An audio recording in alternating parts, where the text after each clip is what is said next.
To the second training offering for Building Safety Month 2013. This program is being presented by Liberty Chapter Philadelphia. It is accredited for Continuing Education Credits, CEU. Today we have the National Fire Escape Association with Cisco Menemes that's going to be presenting. So he has a very comprehensive program. We've been trying to get him in to do this for quite a while, so we're proud that we're able to get Cisco in with your group to present to the city of Philadelphia. So with that, please welcome Cisco. Okay. All right, so I know we got a mix of guys in the building department and fire department. And if we have any maintenance or any other housing guys here, we're going to cover all the codes. And what we're going to do is we're going to talk about what codes are out there and how we interpreted them. We teach this very same class. We've taught it from Seattle to San Diego, Chicago to Texas, from Maine to Florida. And basically all we're going to do is just talk about what we see, what we've read, tell you about some of the power you have that you didn't even know you had, describe what load test means, describe what other evidence of strength really means, show you pieces. This is Rusty. Rusty came off as is from an elementary school, okay, and we replaced it with another fire escape, but it was in use for kids kindergarten to 8th grade to use every day to go to recess, from the second story to the recess, and this is actually how we took it out of there and then we replaced it. Now this used to be 4 feet wide, we shrunk it down, and we have a nice, so it's the dog and pony show, but if you can't get out there and see horror, we bring horror onto you. And what happens is that what we're going to be discussing today is what's in this book. And this picture actually happened in Boston, and it won a Pulitzer Prize for the photograph. So if you want, one of the things you can do with this book is post it up on your wall and just use the poster of it, so in case somebody tells you they're not going to fix their fire escape, they're not going to do anything, I'm going to tell you who fire escapes hurt. Fire escapes basically hurt the tenants. The woman died on this photograph. The niece who was visiting landed on her, survived but was critically injured. The fireman with one hand saved himself on the ladder from the 4th floor. It was at that time that the Boston Code, which used to be must maintain fire escapes at all times, changed to no, we have to look at it every 5 years and prove to us that it's good. Then once that was done, that became a sleeping law again, and everybody sort of ignored it. So we're going to talk about fire escapes. So I've inspected fire escapes everywhere, including Philadelphia, so we can talk about what I've seen out there and what this course means and what we've done and has changed. So with you also in your book, you have this.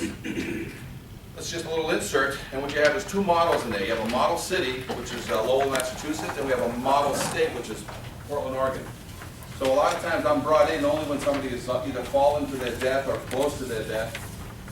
So Oregon we've been working with for 5 years.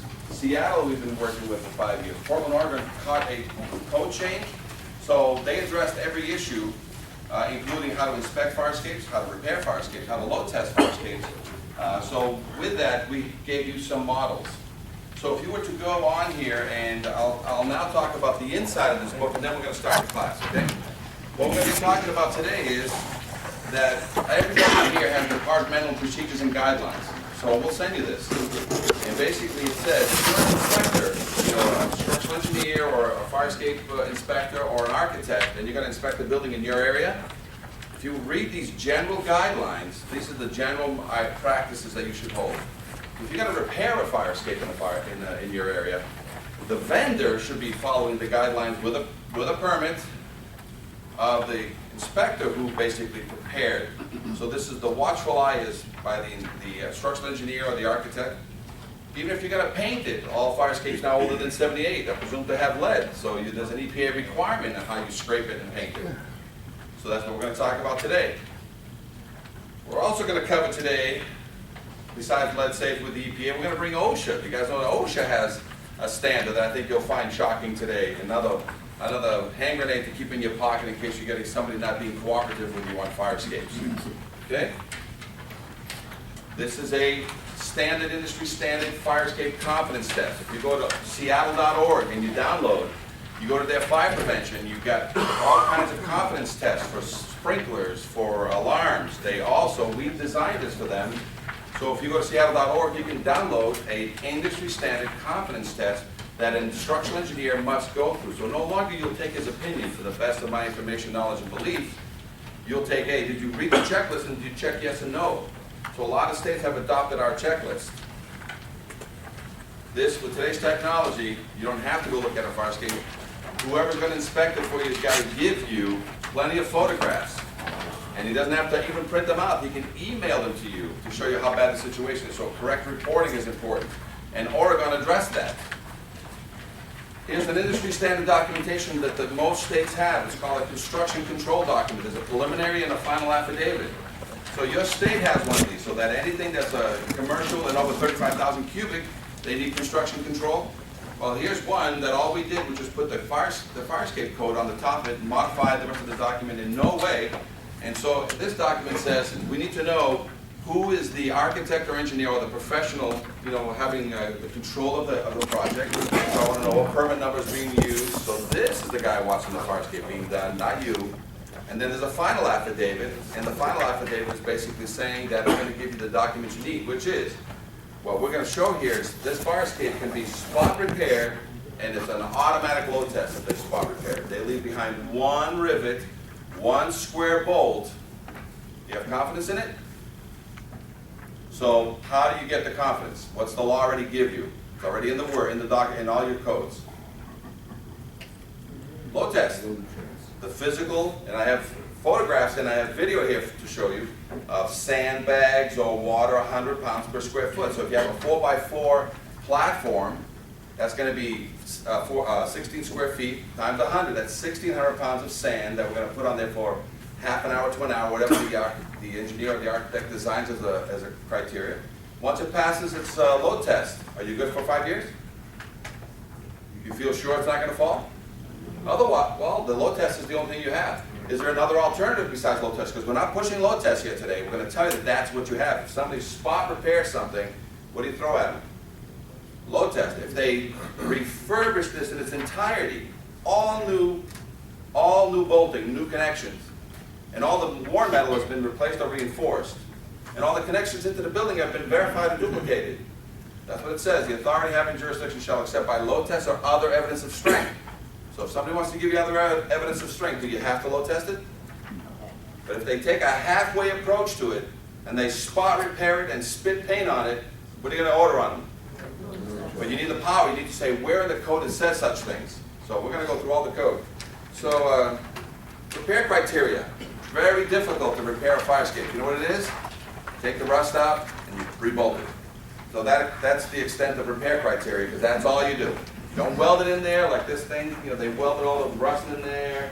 They basically threw silicone wherever they could. Got it? And by the way, can you, now with EPA saying you can't burn lead, can you weld on a fire escape that has lead? So can anybody go back and start welding these fire escapes anymore in your future? Why? What law are they breaking? EPA, the fine is how many thousands? 35,000 per event. We're going to talk about how fire escapes have been built and they haven't changed in 100 years. We're going to show you all kinds of fire escapes today. And from East Coast to West Coast, they're all the same. But they all were built between 1900 and 1930. Then all of a sudden someone in 1930 said, hey, no more fire escapes. Every building from now on, 2 staircases inside, none of these fire escapes on the outside. And they said at that time, well, that's great, but what about all these existing buildings that have fire escapes on them? And they all said, well, give it another 30 to 50 years, every one of those buildings is going to come down and fire escapes are going to go away with them. And then somebody right after that invented bubble gum, duct tape, paper clips, slumlords. And so now you're faced with a situation where these fire escapes that were 25 to 50 years old, waiting for their rebolting, did anybody rebolt their rivets and rebolt their square head bolts? So now these fire escapes are 75 to 100 years old. And who are they dropping? Are they dropping building inspectors? Are they dropping firemen? Tenants? Do they ever drop landlords? We want you to pass an ordinance in the city that says from now on, all rent checks must be collected through the fire escape. All tenants should duct tape their rent check on the outside of the window, and then notify their management company and the landlord that there's already 3 checks on my window that you haven't picked up already. So since that ordinance is not gonna get passed anytime soon, fire escape must be complete and to grade. That means that all fire escapes can't just land on a roof and then you somehow find the ladder at the other corner as you jump over AC units. A fire escape must have a complete catwalk system, all the way to a ladder or to a staircase to the ground. Ladders that stop 7 to 8 feet off the ground, they must be complete to grade. So people say, oh, well, people are breaking in. Yeah, that's why you have drop ladders that come to the ground. That's why you have fold-out ladders that come to the ground. What people did was they took advantage of the law that says you can have the last run 8 feet and then complete the process to the ground. People just left them at 8 feet and did not complete. So every fire escape ladder that gets inspected that's 8 to 10 feet off the ground needs now to be complete to the ground. And if it's a dangerous area, they have to make it a drop ladder, and we'll show you examples of drop ladders, or fold-out ladders. They cannot be incomplete to the ground. You can't make grandma jump 7 to 10 feet to the ground. So there's drawings, there's cantilevers, and there's tags. Right now in the city of Portland, Oregon, every fire escape must have a tag. In the city of Seattle, every fire escape must have a tag. In some cities in New Jersey, we've taught the entire state of fire prevention. We've taught it to all their academies. Bergen, Sayreville. We taught the same 6-hour class, and a lot of them are putting tags. Now, who does this benefit, these tags? The fireman in the middle of the night that's wondering whether the fire escape is safe or not? He sees a white. If he sees a red, it's closed. If he sees a yellow, it's under repair. But if he sees a white, he's going to go up and save whoever needs to be saved. As you do your yearly inspections or your 5-year inspections, then write on the tag, which is 7 to 10 feet off the ground, permanently attached to the fire escape. We'll show you examples of it. You can read when the next inspection date, any questions on when this thing needs to be inspected. So just like an elevator tag, they're starting to put tags on fire escapes. If you read that Oregon code that I give you as an insert, it states in there that they want a tag permanently mounted to all fire escapes so that there's no more question. So we're going to give you some suggestions. We're going to go through a few things. We're going to show you a few scary things. What I'd like to do is, if you guys don't mind, I'll send this one down this way. This we just took off last week from a building that was a residential. And this is to show you just what kind of rust is out there. And you put your fingers through, and so if you want to get an idea, if you don't want to confront fire escapes, we're going to bring it and show it to you just what corrosion looks like. And if you guys don't mind, slowly, just as it moves around throughout the whole day, you can send this piece. This is corrosion. Excuse me? What city did you find that? This piece or the? This piece. Oh, every city. This was in Winthrop, Massachusetts. This was in Cambridge, Massachusetts. Okay, so let's take a look. Right here, right? Live load test, guys, right? By the show of the picture on the side and the type of pad, you know this is an old picture. But you know back in the 30s and 40s, see how many firemen are on there?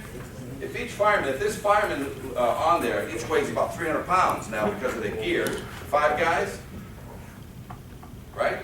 But that's 5x5 platform, plus minus. 5 times 5 is 25, times 100 is 2,500. They only putting 1,500 on here, yet the thing can hold 2,500. So are they worried? Were they worried back then when these things were built? Because they got 1,500 pounds of live load, and yet the thing will take 2,500. But today, ready? And I know we have a few firemen here, ready? And I'll say it to this side. Oh, there's a fireman too. I'll say it to this side. And the old guys in the fire department, right, with the gray hair, tell the new guys, ready? In case of fire, don't use the right? So just in case you have a building, don't plan on using your fire escape, because even the fire department knows not to use them. And why? Because you just got forgotten. It's the bastard child of egress. I'll take my chances. I'll buy a parachute.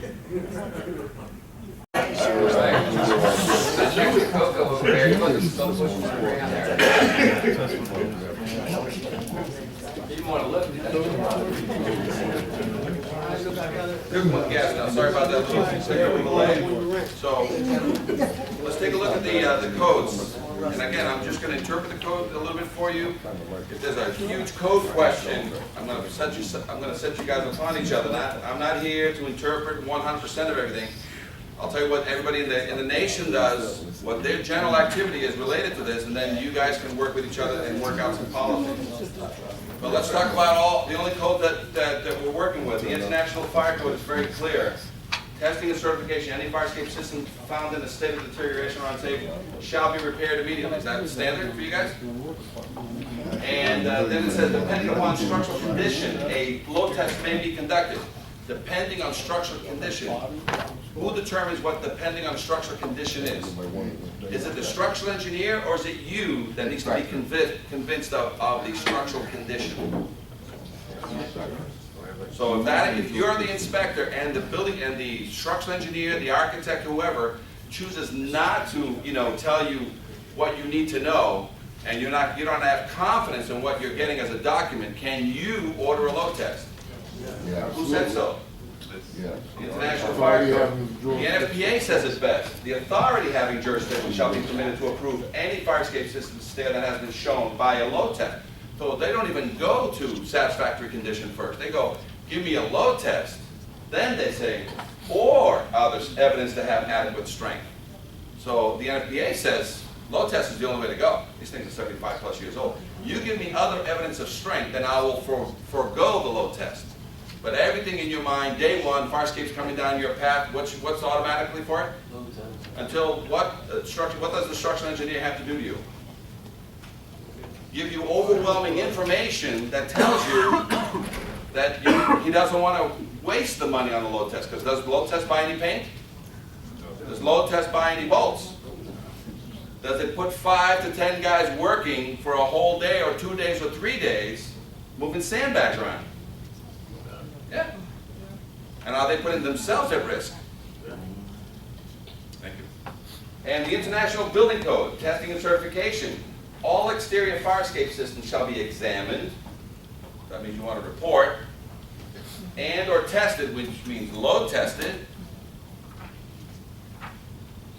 And or certified for structural adequacy and safety. Isn't that other evidence of strength? So 3 codes. So can a building official, fire official order a load test? Can a building official order a load test? Can and if anything is related to the NFPA, can that be a trigger for a load test? 3 codes. Let's see if we have any more codes out there. You guys got your materials and strength. That's you guys, right? And it says the fire official is authorized to require testing or other satisfactory evidence that an existing fire escape stair meets the requirements of this section. So is testing load testing? And is satisfactory evidence, are we going to now use a terminology today called certification, and we're going to try to describe what should be certification, and if everybody agrees what certification is, you're going to not have to do a load test. Otherwise, if you don't ever see a good certification, if you've never been convinced of certification, what are you always going to throw down every time you run across a fire escape? Load test. And then you got the maintenance says you got to keep it painted, right? And everybody's painting their fire escapes, right? So you got 2 codes. You got the code that says you must keep it painted. So can you walk up to a rusty fire escape and just fail it right there? And then order one immediately.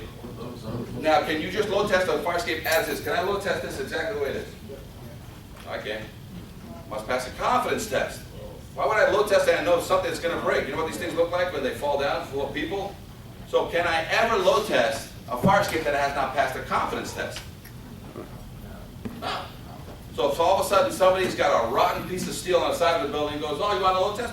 I'm ordering a load test. No. You must repair it, then you can load test. No, I'm ordering a load test right away. What do you tell that guy? Not authorizing it. Right, because it's just you're gonna rip it to the ground. It's just gonna fall to the ground, and you got evidence of rust and all the connections.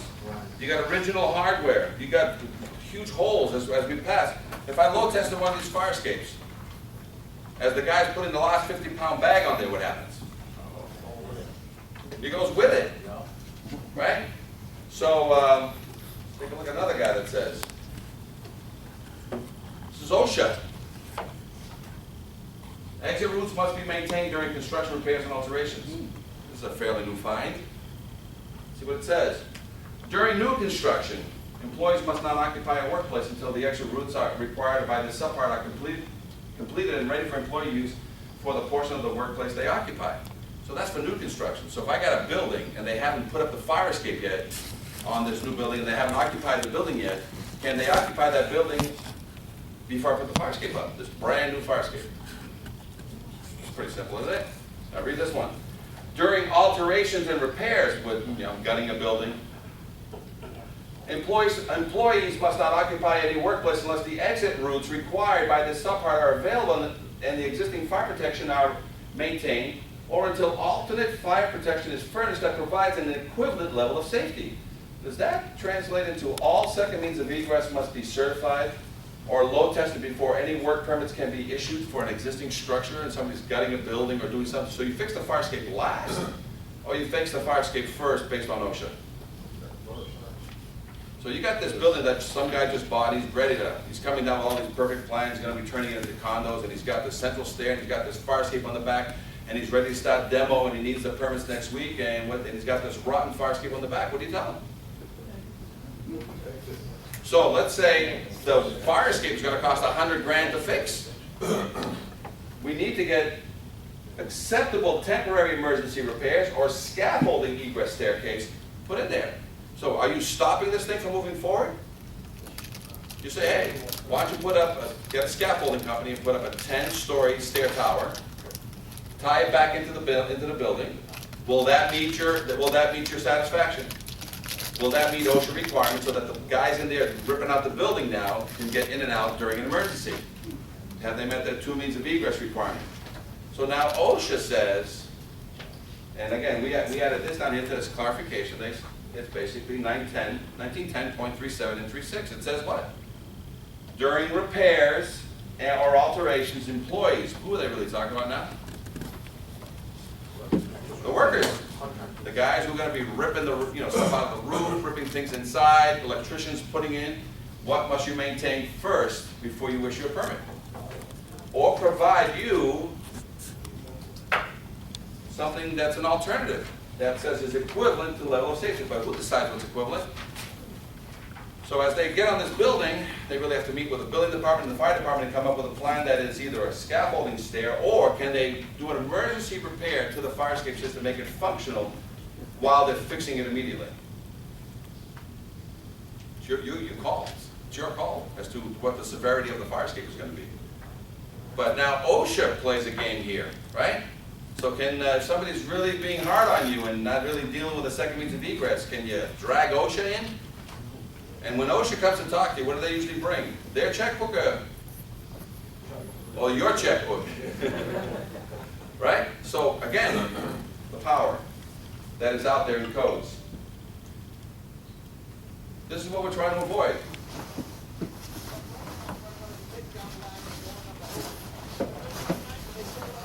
Flames coming out of the side of the building.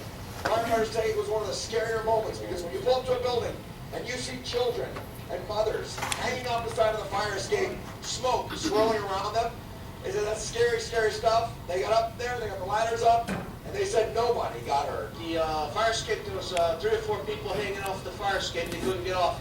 They were just on the fire escapes. I had people hanging in their fire escapes at the rear of the building, and on this side of the building, we had a bunch of people on that fire escape. About 50 people were displaced inside this building. Our firefighters say there's good news tonight. It looks like everybody will be allowed to go back in, except the one unit where the fire was in. They said that's good luck to them tonight. I'm Bob Wilson. On the scene of Bridgeport, News 8. Bridgeport, Connecticut, 50 people. How many of you have trained your 8-year-old daughters to climb down ladders that don't come down and jump 10 feet to the ground? Because the fire escape ladders are inoperable, or the staircase won't come down. 50 people. So when these firemen showed up, was this a firefight or a fire rescue? So those 3, 5, 10, 15 minutes getting 50 people down from not some of the fire escapes, the guy said all the fire escapes on this complex, which had fire escapes in all 4 corners, holding hostage 50 people who were all freaking out. And they were lucky because it only burned one, right? Only burned one apartment. And then they were lucky too that the fire department let them all back into the building with all the fire escapes not working. Catch-22, right? Take a look at, do you guys remember the Station Night fire? 2003? We got a call from Channel 7 and saying, hey, we want to do a story on fire escapes and how people can use their fire escapes in case of fire. And we just want to do a 1-minute piece. So I trained one of the investigative reporters. She's about 4 feet and a half, nothing. She's a pit bull when she bites on something. And so we trained her on how to spot bad fire escape situations. I gave her about a 15-minute training, brought her down to the Boston area, to the theater district. And after giving her training on what's the obvious to look for, we said, you know, let's go look at some fire escapes. She goes, show me some stuff. I said, no, just walk around anywhere you want and you tell me what passes, what fails. And what was supposed to be a 1-minute piece became this piece.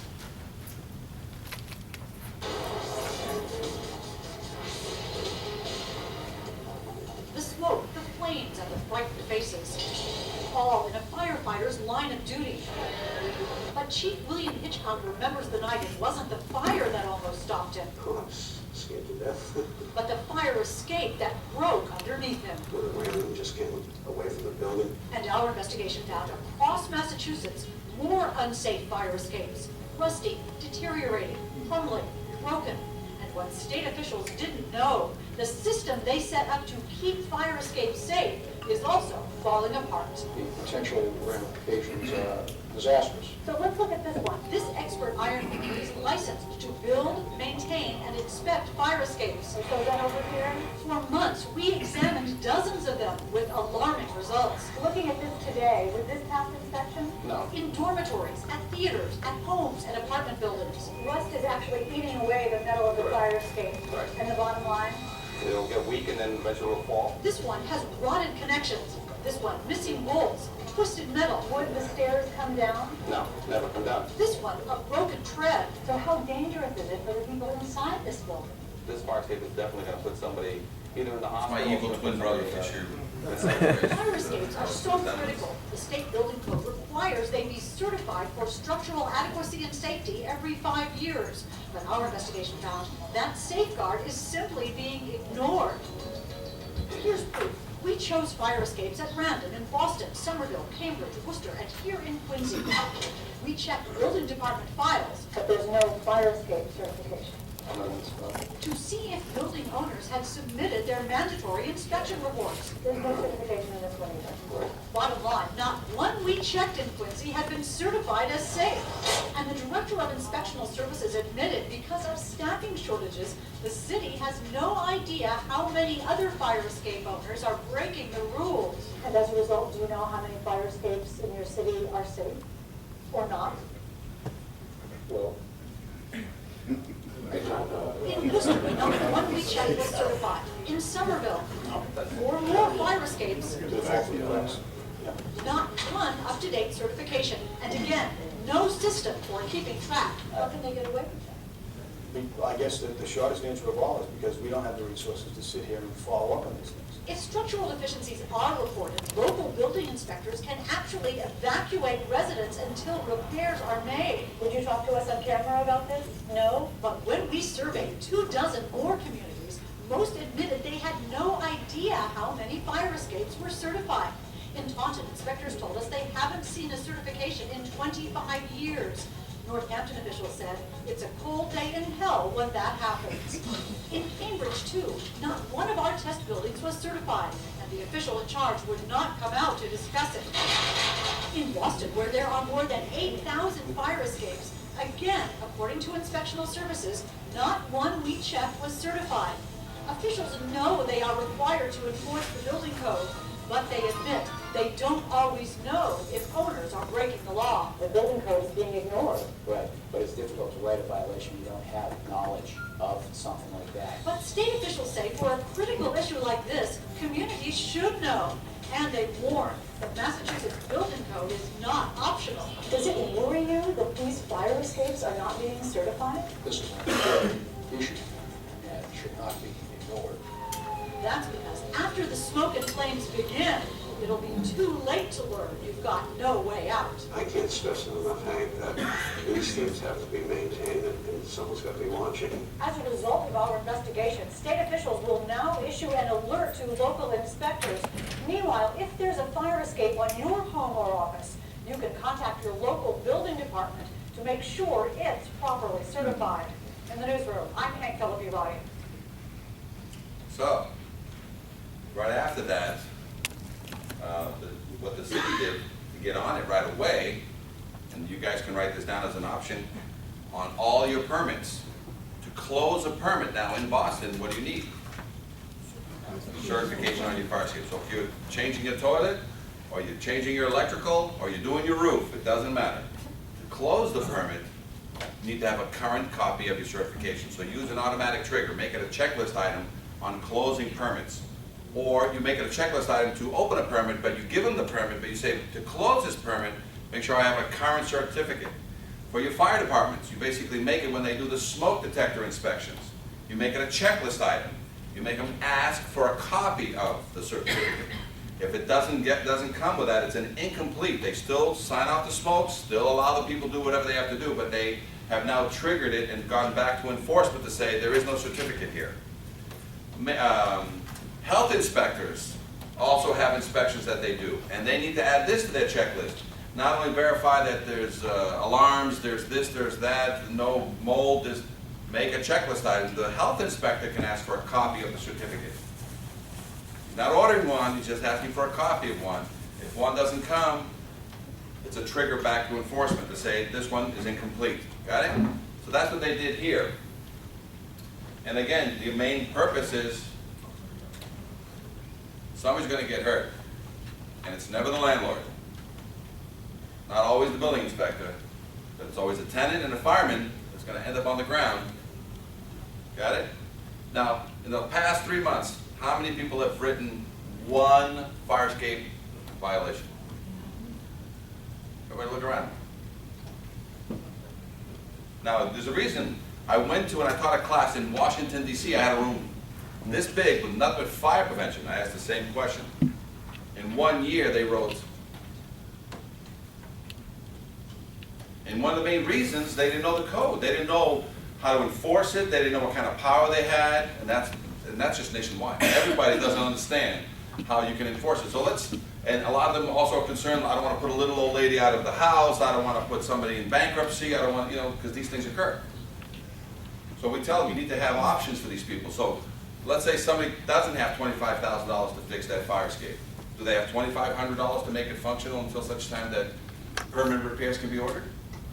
Do they have $500 so that they can order scaffolding on their house and pay $500 a month for the next 3 to 6 months while you guys work out the financials with them so that they have temporary staircase that feeds windows so that they can put the fire escape off limits, but basically provide them with an alternative? So now the answer is not just ignore it because you don't know how to deal with it, right? And if you got a slumlord or somebody that does, wants to paint the fire escape themselves because you wrote a violation, what do you say? You say, yeah, go ahead and do it. I want a load test. And before it can be load tested, what's the guy need who fixed it himself? He needs an examination. By who? By a registered professional, who then says to you, are we ready to load test? What's he say? We're not. The guy just painted over all the crap. And the guy's right back where what? Where he started. Okay? And then that guy that has a $10,000 problem, a $5,000 problem, or a $50,000 problem, can you order temporary repairs or can you order scaffolding? Just to basically put the situation on hold for a minute. So it's never just you gotta fix it. Can we do alternatives to basically get them to a situation where people can start talking again?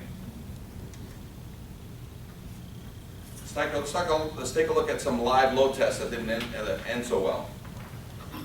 This is a building, a 5-story building over next to another 5-story building on a hill. So the 5-story on this one gets the 5th story gets to feed the rooftop of the other 5-story.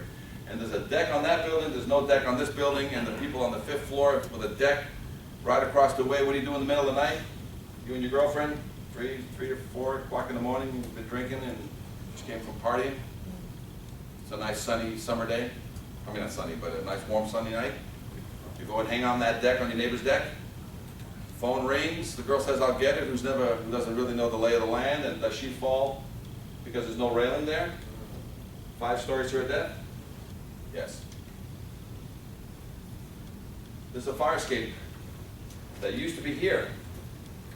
And the guy was selling it. The homeowner basically fixed his own roof with his son, and basically put the fire escape back, and what happens with most mechanics and most carpenters have extra bolts and extra screws? Never needed them, because, so when they were selling, there was 5 people on this fire escape, they only fell 12 feet to the roof line below. Had they fallen further, there'd be a lot of dead people, but they heard, these people were the trustee, the seller, the buyer, the other agent, and one other person, and they all fell in this mangled heap. There was 3 fire escapes just like it. The guy I took the photograph of was ready to fall, and so was the other one. But this thing now is a quagmire of lawsuits. This is a case in Iowa that I'm an expert witness on. This is the screw we found in a field where they put the fire escape that fell to the ground. 3 kids were up there watching fireworks, and the fire escape, this used to be up there, hit the roof, hit the ground with 3 kids in it. That's all their blood and stuff like that, because when the carpenters were fixing the siding and they took out the through bolt, instead of putting the through bolt back, they put a latch screw back in the through bolt hole. This is the field that they threw it, which was about 8 blocks away, you know, fire escape CSI. And so we actually found the piece with the screw still in it. They put it back, and they not only put it back with a through bolt, they put a leg on it, which was not needed, and then the leg just rested on top of the shingles of the roof. And the corner there was no leg before in that corner, so it was an unsupported corner. That too was just onto the shingle. So a lot of times, you know, Mickey Mouse put it up the first time, Donald Duck finished it up. This is live load testing that happens every day. Now with a no smoking building, what happens, right? People have fire escapes that they basically watch parades on. So they're all watching parades on 75-year-old grandmas, right? And you've got remember the old days with no AC, everybody used to sleep on the fire escape? Firemen, a lot of times you've got people being evacuated through the fire escape because for some reason they can't go up the front way or whatever. That happens all the time. People are taking pictures with weddings. If you're a college town, guess what happens? Guess how you go upstairs? Let's find out who inspects fire escapes. All codes say registered professionals, and a lot of times it's the structural engineer. But any engineer can inspect the fire escape. That's what they say. They also say in some codes architects can inspect, but otherwise they say registered professional, and you must approve the architect if you want to have them. And by the way, the code says other satisfactory evidence of strength. So if you have a structural engineer on one hand that's been doing some buildings for you, and he goes out of his way to avoid load testing, and then you got this architect that comes in who's got 30 years experience in the city, and he keeps throwing his credentials in your face, and you're not satisfied with other evidence of strength. What do you throw at that 30-year architect that's put up a lot of buildings in your city? Just throw a load test at him. Why? Because has he given you other satisfactory evidence of strength? So the burden is to put on you, because what am I trying to avoid at all times? Because it's ugly and painful and heavy. They say the city officials inspect the fire escapes all the time. They said, the guy was just here last week and he didn't say anything about the fire escape. You know, city officials do not inspect the fire escape. They identify violations. They enforce violations, but they've never okayed your fire escape. They want you to get an independent person, a registered professional, to inspect your fire escape and provide a report back to them that it's either been load tested or they're providing back to that official other evidence of strength. How many people here have received an other evidence of strength report in the past 3 months? Oh, all right, you guys don't write fire escapes. So that's why you don't get it. How many have ever seen a load test in their career? How many have ever seen a satisfactory document like a reverse calculated load test? A good half-inch thick piece of paper on a fire escape. Now, I had a gentleman, I think Martin, mentioned something about, is it Martin? Yeah. You mentioned about there was an ordinance in the area that says buildings in the area that they need to be load tested every 2 years or every 5? No, it was just a building had a variance. And so it was a variance so that they can keep it, but they have to load test it every so many years? Yeah. You know what the address is at, or what's that specific to? I'm sorry. He's asking what address is that? Like 120 North Broad Street or something like that. Okay. So I said, you know, that's interesting because that usually happens when you have historical buildings where they have to keep the fire escape because of a historical nature. and they have to block these windows with grates. You can still get the sun, but you can't ever physically get on them. The fire escape, a lot of times they remove a portion of the lower portion so that firemen can never get on them. And on all the platforms, the firemen are told, don't get on this thing because it's not structurally sound. But so those things sometimes happen. You get variations of things that people make up that sometimes it needs to be looked at. There is fire escape inspectors. I inspect all of Harvard University's fire escapes, and I'm not a structural engineer. I have a license out of Boston to inspect fire escapes. I also have a license out of California that's put out by fire, the Reg 4, the fire prevention, and I inspect fire escape assemblies. There's only 2 licenses in the entire country. And you have to cross paths. You have to come into a city and say, hey, can I use my license? And a lot of times, a building inspector who says I'm not comfortable, or a fire marshal who's not comfortable says, can you get it just backed up by a structural engineer or an engineer's stamp on it? The answer is yes, it's easy. It's easy for me to find a local guy to stamp my document. And so I sometimes know more than he does about what he's, but it's, in either case, there is fire escape inspectors out there. Let's take a look at the opinion versus load test. Now, here's what you're going to be getting, and this is why I say this is an opinion. Whenever you get a document from a structural engineer, they put on it, and we're going to show you a document that we have even on our certificates from Boston that the city says, to the best of my information, knowledge, and belief, the fire escape is in conformity with the building code today. What about tomorrow? Well, pay me tomorrow, I'll tell you the same thing. But today, I can tell you that it's not falling. Don't ask me tomorrow. Should it fall tomorrow, I wasn't here tomorrow. And call me back tomorrow. So that's called an opinion certification. And sometimes the wording gets in there, load testing. And we load tested your fire escape, it's to the best of our information, knowledge and belief the fire escape is certifiable. They squeeze the word in there, but they've never physically done a load test. They're implying that their certification was the load test. It's almost like a reverse calculated load test, which it can happen. There's a live load test of physical sandbags on this, or I can do a test on a fire escape and say it has no rust in any of its connections, and I've recalculated out, like redrawing it, and I'm bringing it back to you, this information that says, I've done a calculated load test that says that if it were to be load tested, it would pass because not only does it have, the connections are all free of rust and internal rust, but I've done my calculations on my computer, it will hold 100 pounds per square foot. That's called a reverse calculated load test. And that usually spends, to do a reverse calculated load test in Pittsburgh that they want to do, they want $3,500 just to do a reverse, which is go out and measure. And these things can get kind of expensive, but is it really a live load test, or is it a reverse, is it just a document of calculations? Right? So the reverse calculated load test is very time consuming. So since you don't know what you're reading anyway when these engineers are sending to you, do they ever go through that extreme of the reverse calculated load test, or do they tell their clients they're doing a reverse calculated load test? They just basically, do one of these opinion letters, and so in lieu of load testing for the past 25 to 50 years, you guys have been getting opinions. So with that being the case, is this fire escape pass or fail? Right? And here I am, I got called by the secretary who basically says, hey, we got a letter from an engineer, and what that engineer said. This is the letter from the engineer, a one-pager.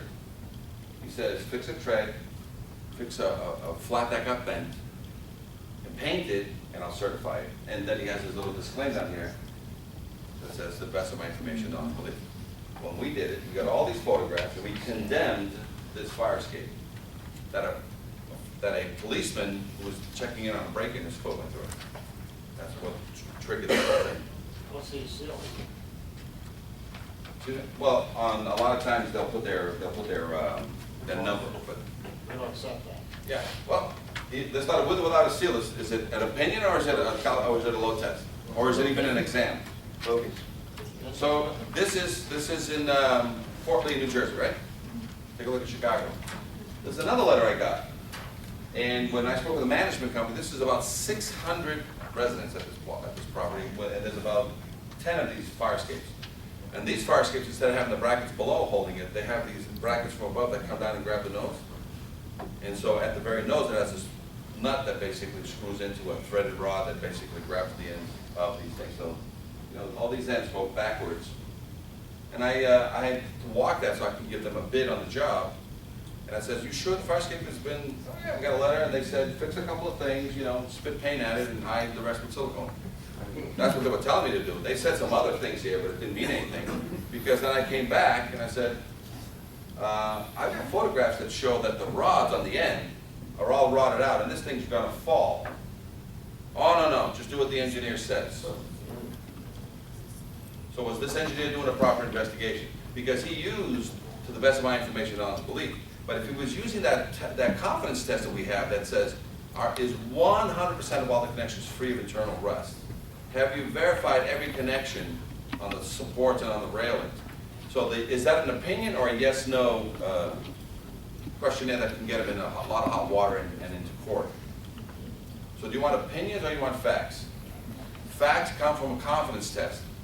One didn't exist until 5 years ago when we made the first one out for Seattle when 3 people fell from the 4th floor smoking on a fire escape that was lag screwed to the wood structure. So it's usually a fatality or a close fatality that brings things in. So this is a detention center for youth, 17 and younger. Looks good. So you get close and you look underneath, what happens? So if the incarceration doesn't kill you, getting out of the fire escape will. This is, because we're involved in a lot of cases, we have metallurgists that work with us. Just so you know, it takes 25 years under certain conditions, but general conditions, to grow 1/4 inch of rust. So if I got rust in the connection, it took me 25 years to grow that 1/4 inch. If I got 1/2 inch of rust, what's the average? 50. Now, sun, whatever side it's on, could accelerate or slow that down, but the average is, so now we got all this, what's that? How much rust is there? Now, when we go up a fire escape to do an inspection, what we're trying to show you guys are never going to walk on fire escapes again, because you'll be able to look up a fire escape and identify, if you see square head bolts, how old are they? 50 to 75 years old. If you see rivets, how old are those? They're 75 to 100 years old. Rivets came first, square bolts came second, and then you have hex head bolts. Got it? So if you look on the ground and you look up and you see square head bolts, when's the last time that thing was maintained? Not painted. Painted is that you must paint it at all times. When's the last time it was maintained as required by law? Because you put up a structure, when should I change these bolts out? 25 to 50 years. I have to swap out all the hardware. Keep the original metal, but swap out. So you're looking at a building that's already 50, 75 years old. So you're down on the ground, you look up, you see rivets and square head bolts. You have a violation? You load test it right away? Need an examination, right? If they got evidence of rust in the connections. So that's the important part that's to note here. So when we go up these fire escapes, we bring a little 3-pound hammer, ping pong all the treads for our safety. That is not a load test. That is just a safety test. How many of you carry ping pong hammers as you go up these fire escapes? If you don't, this is why you shouldn't anymore.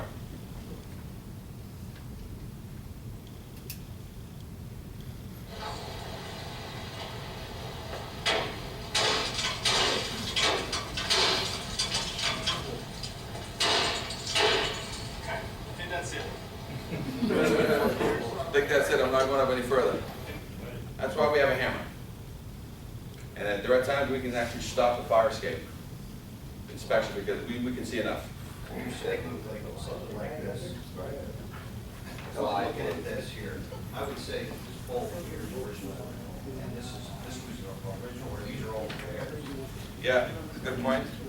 Original hardware. Original hardware. Looks like somebody did a repair with a hex head bolt here. Did they ever remove the rust? Did they ever fix the steel? So somebody did what's called a patch job. Worse than this is when somebody comes and welds it, leaves the rust, puts a piece of 1/2 inch round or 5 inch round in there, welds, it's called bridge welding. You weld to this steel, then you go across this and you weld that and leave the rust in there. Rust keeps growing. Rust does what when it grows in 1 year? What does it do to a weld? Snaps it. We'll talk about a case.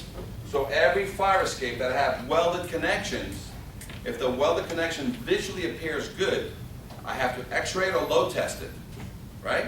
But as soon as I blow a bolt through it, I keep my weld, which is in good condition, no evidence of internal rust, and I blow a bolt to it. Do I have to x-ray it or load test it anymore? Because the bolt became the primary, brand new, and I've just avoided, I've given you other evidence of strength. So all your welded connections out of fire escape, basically as soon as we blow a hole through it and put a bolt on it, there is no load test. But if I come back and I've changed all the bolts, but all my welded connections, I mean my major weld connections, not my minors, little, add-ons or scroll work, I'm talking about major structural. If it doesn't have a bolt through the welded connection, what are you going to order on me? A load test or an x-ray, right? For the welds. Everything else gets load tested, right? So but as everybody can see on this piece, look at the original square head bolts there, all full of rust. Look at the rust inside. Square head bolts there. But this other side, the guy changed one of them, but kept the rust there. And this new bolt, what did that rust do to the shaft? It ate it up. Got it? So, and this is what happens when a lot of people, basically step on this thing. A lot of people don't realize that it's only a matter of time before this will naturally fall by itself. You don't even have to step on it anymore. You'll find these pieces in alleyways. They fall by themselves. Has everybody seen it? If anybody wants to see it again, we can pass it once more time through. Oh, actually, let's talk about, just make sure you know what the power you have. The International Fire Code says what? Depending upon structural condition, a load test shall be conducted. 9 out of 10 fire escapes that you're going to be looking at, load test is always what you're going to be forcing upon them. Do we want to load test though? Do you want to refurbish these things or load test them? Refurbish. Because the load test doesn't buy any paint. Spot repairing, if I had to spot repair a fire escape and load test it, it could be 15 grand, as an example. Refurbish the fire escape and give it a full paint job, silicone shut, every major connection is 12 grand, which is better for the client. Spending 10 and then 5 in load testing fees, or spending 12, get the whole thing refurbished. Now, 5 years later, I got the same exam on a fire escape that we refurbished 5 years ago. Can my engineer give you other evidence of strength for another 5 years? If the fire escape has been maintained and all the silicone shut connections are still good. So the average life of a refurbished fire escape is 15 to 25 years. Because in 25 years, what's wrong with the bolts again? They're old and they should be swapped out in 25 to 50. So on a general condition, and who decides? The authority having jurisdiction. So the second one, the NFPA says, the authority having jurisdiction shall be permitted to approve any existing fire escape that has been shown by load testing. So in the NFPA, they want load test first, then you got other evidence of strength.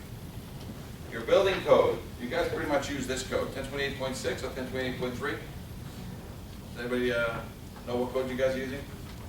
You guys go right to the fire code, right? Okay, I was told, because when you look at the code here, it says refer back to the fire code. So are you building code? The answer is yes. Both are going to be pushing it? We're always most stringent. So we bring it all three. So just so you know, the building code says you must examine it, so I want a report, I want to interface with somebody, and we're going to come up with a plan. And that plan is going to be spot repair and automatic what? And if you fully refurbish it, what do you do instead of a load test? What do you get? Certification. Who still signs it and seals it and gives you all the information you need? The engineer of record, right? So there's a whole new thing that happens there. Now, in case we have a financial situation, what are some of the options you have on a financial problem? You can scaffold it temporarily for how long? As long as you'll allow. And that way you get a better sense of what's going on. And scaffolding is rented by the month, put up by a professional company with insurance. And what are they going to put up? Mickey Mouse ladders, or are they going to put up code compliant stairs? How about that for your buildings now? You're issuing building permits, right? How I'm about to gut my building and I have an outside fire escape. So what's your first conversation with these building contractors, these owners, these developers?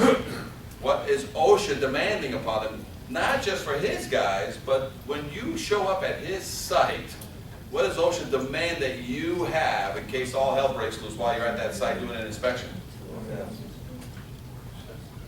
Second means of egress that is what? Under repair or has been certified and load tested? If it hasn't been certified or load tested, what does he have to have temporarily? He has to have either scaffolding or he has to give you an equivalent safety plan. So there's a helicopter with the engines running all the time on the top of these construction sites to evacuate everybody, just in case. Now, if we were trying to give a TCO, we couldn't do it because of the situation. We just don't know what a TCO is. Occupancy permit? Yeah. It's different names for it. So what's it? Temporary occupancy. Yeah. So what? Because you don't have a secondary. So you don't ask me, I just Well, brought if it. this is, they're considering this as your secondary. Right. egress, But it's not up to code, Right. under the standard or code. Well, let's get the code part of it correct. Okay. If this was built in the 30s, I cannot upgrade this. I can only maintain it indefinitely, so there's no forced upgrade from 36 to 42s, 24s to 36s. You maintain the existing. You're saying has it been properly load tested or certified? Well, everybody waits, because this, again, is the bastard child of egress. You do it at the beginning or at the end.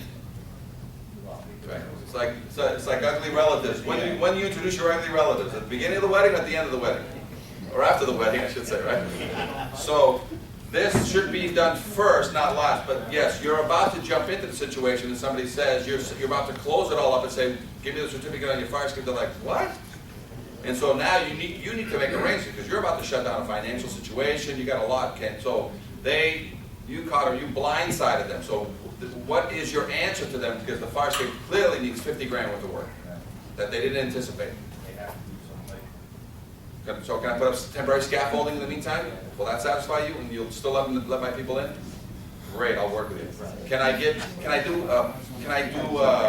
emergency repairs to this fire escape? Make them functional, and a structural engineer is going to tell you that it is functional. And again, functional because it's already under repair. Will that allow me?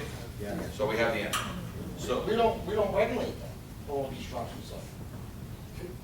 we don't. Perry, if it's a required means of egress, that's why we're here. No, requires the key word. Well, that's why I said. Most of them have Secondary. Every building in the United States needs Two means of egress. Well, I mean, if there's a dangerous, situation with a fire escape, there's 2 or 3 or 4 means of egress. That has no bearing on our CO.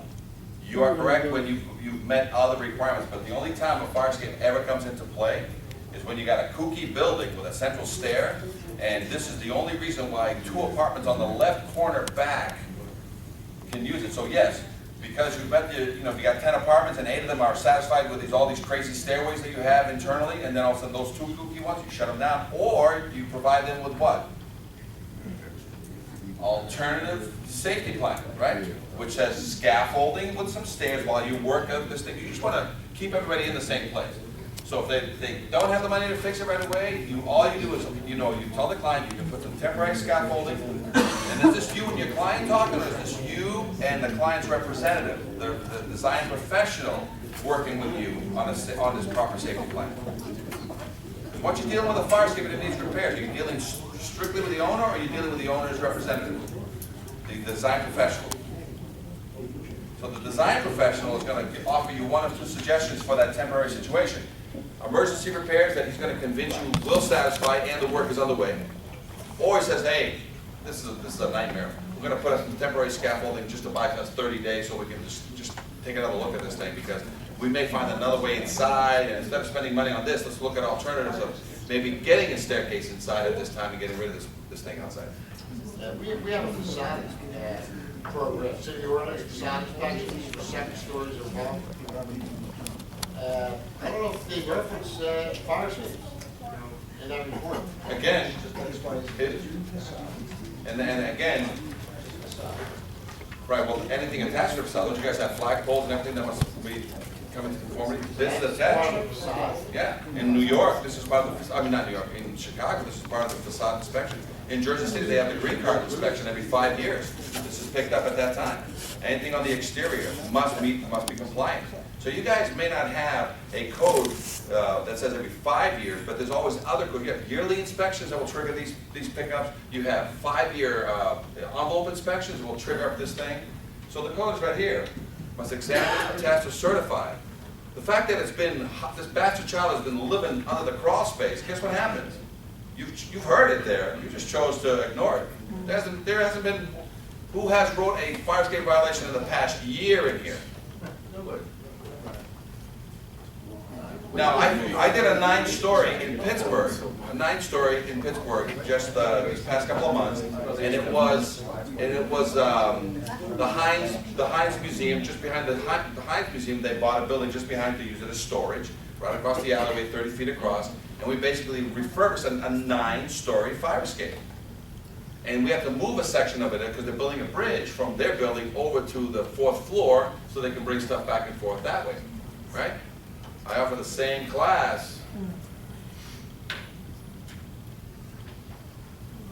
right? So this is not just a Pennsylvania issue. This is, as the reports show, this is the bastard child of egress. Nobody cares about it. You know, and usually, as soon as there's a dead woman and a baby on the ground, with a crippled fireman, you know what you guys are gonna get? You guys are gonna get more attention than you deserve. All right, so we're gonna take a short break in a minute. Let me just finish this code. The reason why you didn't write the violations is because you didn't know what code to cite, and you didn't know whether you had backup, whether the fire department was gonna be up your butt, or if the building department was going to be, or NFPA, or now OSHA, right? Let's just throw OSHA into the mix. Does OSHA let you occupy any building? OSHA has no jurisdiction. I know, but I'm just using that as an example. Will OSHA let you occupy a building and keep people working in there that doesn't have a second means of egress? Yes. They will refer it back to us. They will leave the onus on us. Right, but I'm just saying that what we showed you at the beginning, it says that OSHA says you must maintain, because it could be fines and violations. What I'm trying to point out is that many people that all say the same thing. It's all about the safety, but like anything else, we have to get you guys to, when you look at a building, you are a pain in the tail in regards to smokes. You are a pain in the tails about alarms. You are a pain in the tails about exit signs. You are, all these. But then when it comes to the second means of egress, what's everybody do? Right? Low test here, low test here, low test here that you use in case what?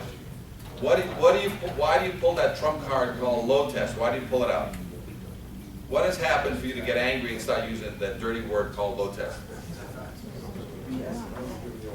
Somebody's giving you a hard time. Somebody doesn't want to use other evidence of strength. Because do you want the low test? Is that what you really want? Is that what you want to do? Low test all these 100-year-old fire escapes? I mean, you're not even talking about the brick that's tied into it. You load test it.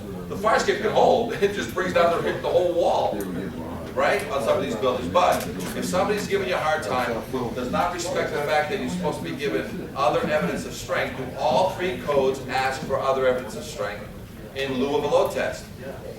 So nothing has changed. We're not forcing load testing. We're just saying you keep original hardware. You keep one original hardware still on that fire escape. Is it suspect? Because it's got rust in it, or because of its age?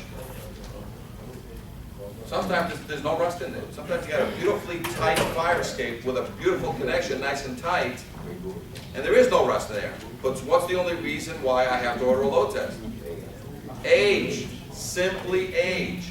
So if you have a choice, you can keep the aged bolt, let's load test it, or let's x-ray it, or how much does it cost to take that bolt out and put a brand new bolt in and avoid the load test? You want to spend dollars or pennies. So that's what we're here. So let's take a, you want to make a 5-minute or 10-minute break, right? We said 7.5 minutes.